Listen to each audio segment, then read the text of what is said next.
Hi everybody, I'm here with a difficult video to make and I'm going to try not to cry during this video. But I'm making this video, I guess the reason I'm making this video is just to explain why you may not see a video from me in a little while. So those of you who have followed me here, and thank you to those of you who have, and also any new people that are here. If you followed me, you know that it's been a difficult year. So back in June, so almost a year ago, one of my brothers passed away. He died of alcoholism.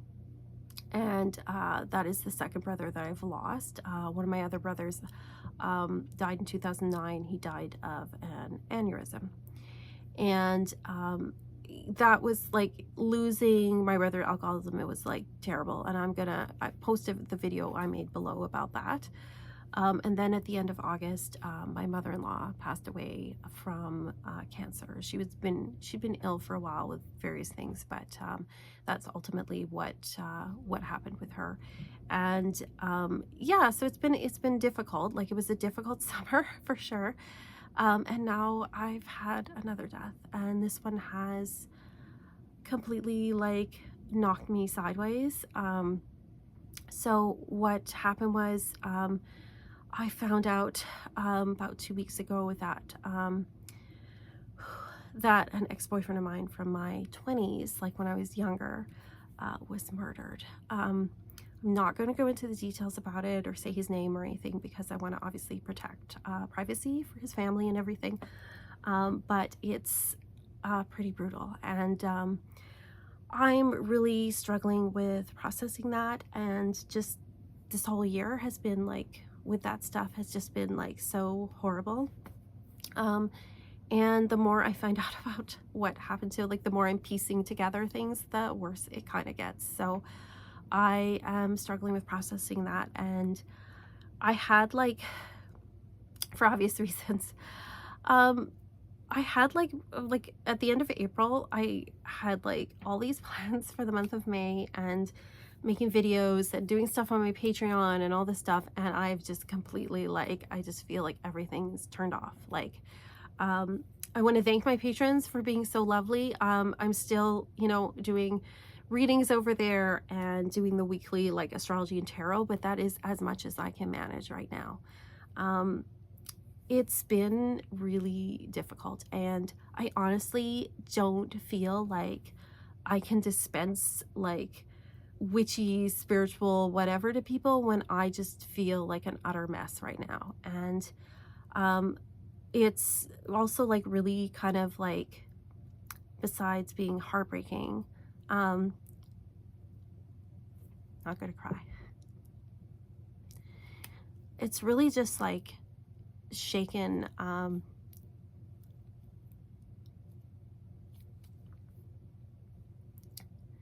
it's really kind of shaken my faith in a lot of things, to be honest. And so I don't have a lot of faith in the legal system, the justice system. And this is sort of a weird thing that happened too. Okay, so I'll explain. When I was 20, my roommate and my friend, like me and two other girls from the small town I lived in, moved to the city, and my friend was killed by a reckless driver. He was probably drunk driving, but they could not prove it because it was a hit and run, and by the time they found him, they couldn't test him for it. But she was, you know, crossing the street, and this guy like was racing his car, and he basically mowed her down.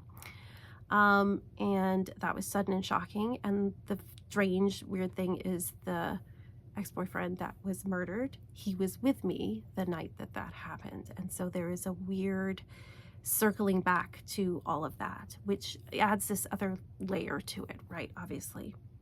So the guy was that had killed her was obviously went to trial, and so I have sat through a trial before watching this, and it is a horrible mixture of incredibly impersonal and dry and horrid. you have to hear about details of like the autopsy and like exactly what happened to them, internally, and all sorts of things. And at the same time, there's also like the defense that is like, feel sorry for this perpetrator, like, oh, the poor perpetrator, it's awful. And then the guy ended up, they sentenced him to like probation, basically. Like and then there was an outcry, and there was like an appeal, and he got like 6 months at like a, not so maximum, like it was, like a medium security prison. And that was it for killing someone. And so I do not have a lot of faith that the perpetrators in this particular case, like just based on past experiences, I don't feel like like he's probably going to get any justice. I will be surprised if he does, to be honest. So I just don't have a lot of faith in the legal system, to be honest. And the thing is too, like when you sat through some of those things, the victim almost like doesn't matter. It feels like it's sort of like they're a thing and they're not there. So it's a lot of like feel bad for the perpetrator, which is honestly, when it's somebody you care about, is pretty awful. So anyway, I guess, yeah, I just came on here to say I may not be making videos for a while. And grief is a funny thing, and I find that just this whole experience this past year, and just like other stuff, that's happened in my life, that, there's different kinds of deaths, and I feel like the grieving process changes a bit, and that this is like, for me personally, I'm not saying this is for everyone or anything like that, but there's almost like two categories of deaths for me. There is the slow ones that you can see coming down the road, and then there's the sudden shocking ones, and neither is good. They're just different flavors of terrible, to be honest.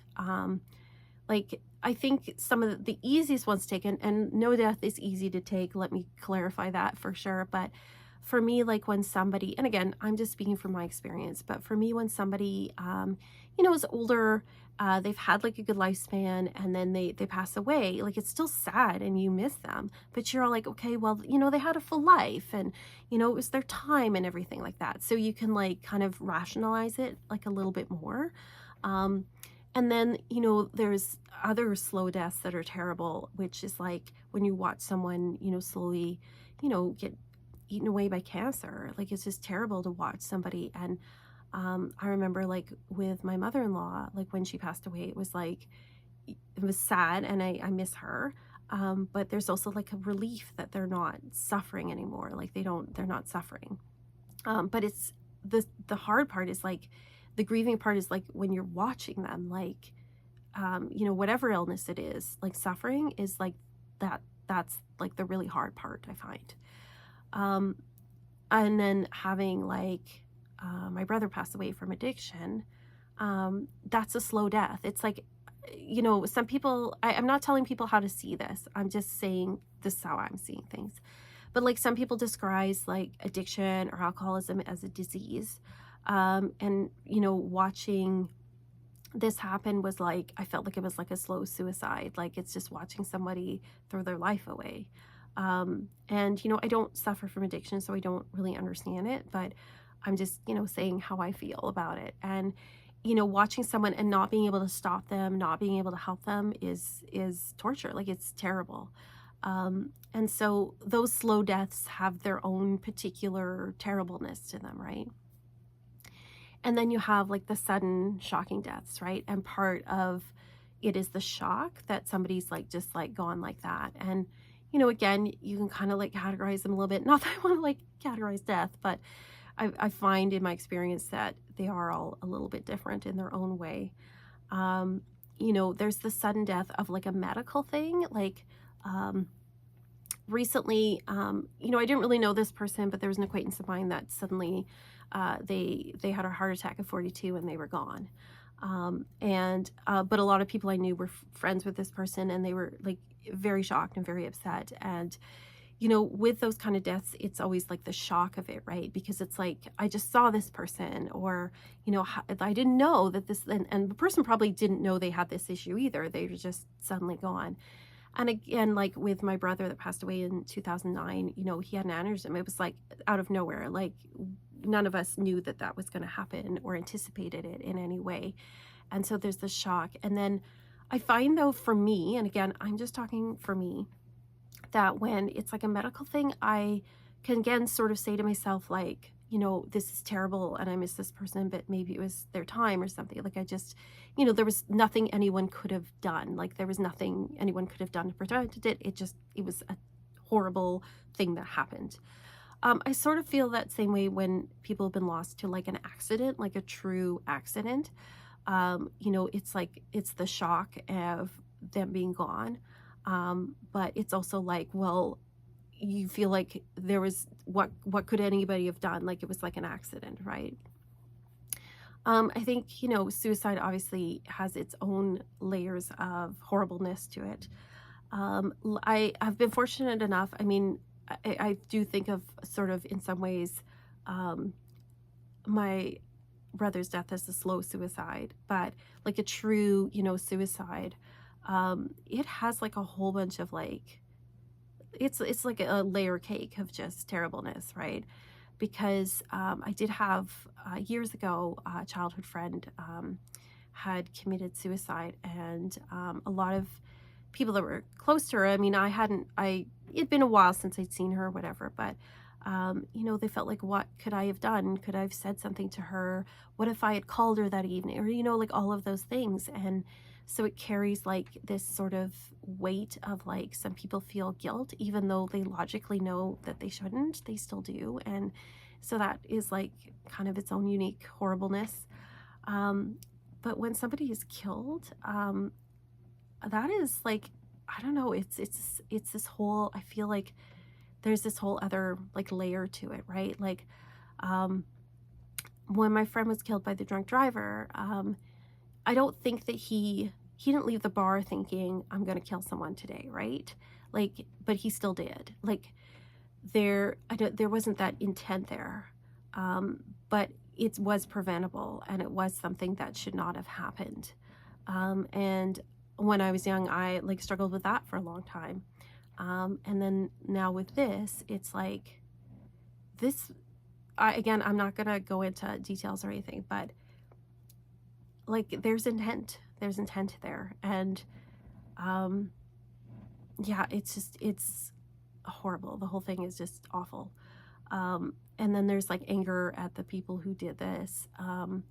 And sort of just like, why? Like it's so senseless, and like the brutality of it is awful.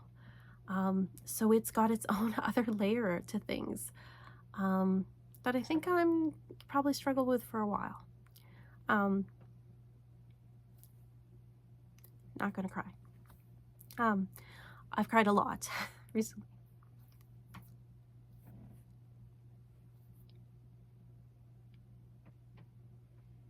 Okay. Whew. Sorry, I'm editing things out because I don't want to sit here and like do a big weepy thing in front of everyone. But yeah, it's just really, really knocked me sideways. And I'm not sure what to do with that or how to process it. Honestly, it's been kind of weird in that I actually like don't want to like, I used to like listen to like podcasts on the bus and stuff, and listen to like sort of like astrology stuff and like spiritual stuff. And honestly, I feel like I don't want to hear it. I don't want to hear it right now. I don't have the brain capacity for it. And I just, yeah, I'm just kind of done. Like, I'm just like, I don't want to hear that right now. Honestly, just I'm listening to a lot of metal, listening to a lot of music. I'm like, I just want to hear loud guitars and people yell about things. That's really all I want to do right now. I have to be like, I have to give kudos to like my friends and to my lovely husband, because I'm sure this has been like extremely weird for him, because like, you know, it's somebody I used to date, but it was like before him, you know. But he's been like so lovely and so kind, and just like, yeah, he's like, it's weird, but you know, it's somebody you care about. So, and I care about you. So he's been so lovely and amazing. He's awesome. I'm like, I picked a good one. He's really good. And then my friends too, just listening to me talk about it. So, and they know the details and they know who it is. So, they've been really lovely and wonderful, and I appreciate them so much, and people just listening to me about this. But yeah, it's really kind of like knocked me for a loop. And I think it's a lot of things, right? Like, it's not just like it's what happened to this person and then who it is, but it's also like there's been, you know, it's been a difficult year. There's been other deaths as well, and then it also has like it is connected to a previous violent death as well. So it's got like a lot of crappy layers to it. I just, yeah, so I just came on here to say, hey, this is what's going on. I don't know when I'll have another video. I don't even know what it's going to be about. But I was also just, you know, I thought not just explain, but also if you are having a shitty year, if you like, if you're having a shitty year, if you're grieving people, if you've been through these shitty situations, I am sending you like so much love. And if you have any tips for how to deal with this, please let me know. But I just send you like so much love. I know that these kind of things, unfortunately, we all struggle with these things at different times in our lives. I certainly hope that none of you ever experience this, you know, having someone you care about be murdered. But yeah, I wouldn't wish that upon anyone. And I just, yeah, I'm just trying to send you so much love, and just, yeah, explain to you what's going on. I don't know. Why am I making this video? I don't know. I don't know. Anyway, yeah, thank you. And thank you to my patrons for being so lovely and awesome. You guys are so good and amazing. I'm still doing like readings and stuff for people, but I don't know. The video thing right now, I'll come back to it, I'm sure, at some point, but right now I'm just really not feeling it. But you guys are awesome. Thank you for being here and for watching. Thank you for, you know, kind messages and things. And yeah, just, I don't know, just thank you. Anyway, I'd say peace and love and rock and roll, but right now I'm just feeling a bit blue. So thank you again. And I'm struggling to close this video, so I will close this video now, but thank you.